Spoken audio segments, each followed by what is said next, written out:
तो चलिए सीधे आपको लखनऊ लेकर चलते हैं, जहां पर सीएम योगी कार्यक्रम को संबोधित कर रहे हैं। जो इंडस्ट्री को स्पीड दे सके, आम नागरिक को सेफ्टी दे सके और इन्वेस्टर्स को एक रिलायबिलिटी दे सके। जापान के पास इंडस्ट्रियल एक्सीलेंस की एक असाधारण विरासत है और उत्तर प्रदेश के पास अपने युवाओं की एक ऊर्जावान पीढ़ी है जो सीखने, सृजन करने और नेतृत्व करने के लिए पूरी तरह तैयार है। हमारा लक्ष्य है उत्तर प्रदेश के युवा ऐसी skill, precision and world culture सीखें जिसकी डिमांड टोक्यो से लेकर दुनिया के किसी भी एडवांस मैन्युफैक्चरिंग हब तक हो। लैंग्वेज उन्हें जापान से जोड़ेगी, टेक्निकल स्किल उन्हें इंडस्ट्री से जोड़ेगी और जापानी वर्क कल्चर उन्हें ग्लोबल स्टैंडर्ड से जोड़ेगा। आज ग्लोबल कंपनीज ऐसी जगह की तलाश में है जहां रिजियंस हो, रिलायबिलिटी हो, ग्लोबल सप्लाई चेन के लिए डाइवर्सिफिकेशन हो और बड़े पैमाने पर ग्रोथ की क्षमता भी हो। उत्तर प्रदेश इन चारों आवश्यकताओं को पूरा करने की क्षमता रखता है। पिछले 3 दिनों में जापानी डेलीगेशन के प्रतिनिधियों के साथ हुई बातचीत में वर्किंग रिलेशनशिप को मजबूत करने, उत्तर प्रदेश की पॉलिसीज तथा बिजनेस एनवायरनमेंट को समझने और उसे बेहतर बनाने तो उत्तर प्रदेश में इन्वेस्टमेंट के अवसरों पर एक विस्तृत चर्चा हुई। जापानी प्रतिनिधियों ने उत्तर प्रदेश की पॉलिसी रिफॉर्म और ईज ऑफ डूइंग बिजनेस में हुए सुधारों की सराहना की है। विशेष रूप से सीमलेस अप्रूवल, लैंड अलॉटमेंट की सरल प्रक्रिया, रिड्यूस कॉम्प्लायंसेस की सकारात्मक बदलाव बताया है।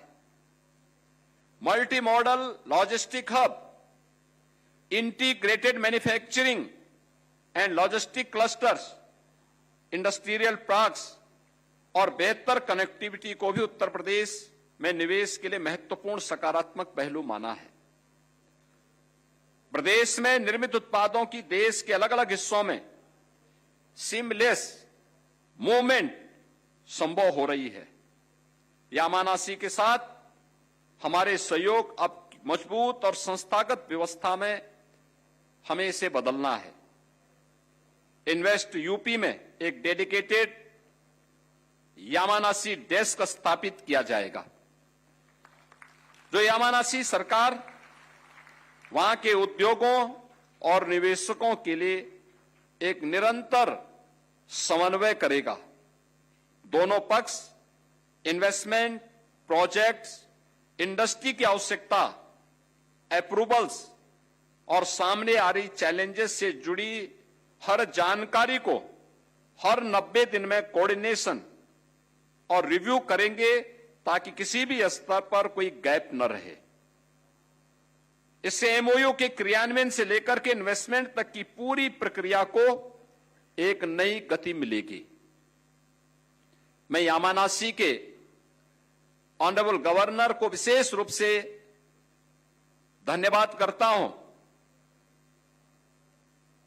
कि उन्होंने यामानासी एमएसएमई कंपनियों के उत्तर प्रदेश में निवेश के लिए हमारा प्रयास होगा कि इनके माध्यम से अधिक जापानी कंपनियां एमएसएमई और बिजनेस नेटवर्क्स को उत्तर प्रदेश में निवेश के अवसरों के साथ जोड़ा जाए।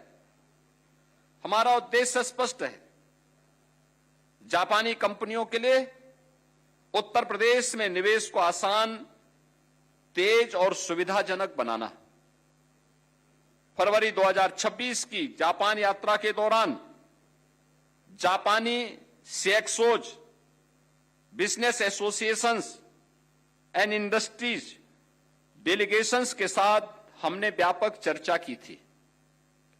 इन चर्चाओं के दौरान यह भी सहमति बनी कि उत्तर प्रदेश सरकार जापान के अन्य प्रीफेक्चर के साथ भी सहयोग को आगे बढ़ाएगी। हमारा प्रयास होगा कि यामानासी के साथ विकसित मॉडल को यामानासी के माध्यम से जापान के अन्य प्रीफेक्चर्स तक भी एक विस्तार दिया जाए और इसके लिए ऑनरेबल गवर्नर यामानासी ने अपने सहयोग की इच्छा जताई है। मैं हृदय से उनका आभार व्यक्त करता हूं। मुझे प्रसन्नता है कि उत्तर प्रदेश की गलगोटिया यूनिवर्सिटी से ने जापानी डेलीगेशन के साथ एमओयू किया है।